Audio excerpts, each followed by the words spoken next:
Stuart Kuttner, who's a 71-year-old former managing editor of the News of the World and one of the longest-serving staff members there, in fact, a former deputy editor of the newspaper. He resigned from the paper a couple of years ago. Nothing was said, no explanation was given about his resignation.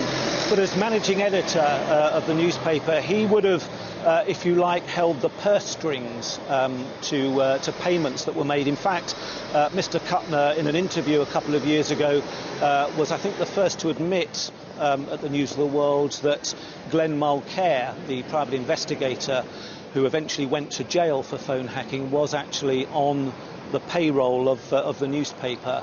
Now, Mr. Kuttner is one of the longest-serving figures in Fleet Street, not just at the News of the World. He used to work at the Evening Standard and had fulfilled other roles at the News of the World, and in fact for a long time was the public face of the News of the World and very much involved in the newspaper's campaign for Sarah's Law, the campaign to give communities the right to know of convicted paedophiles living in their community. Now, he was arrested just before 11 o'clock this morning. He went by appointment to a police station in North London with his solicitor.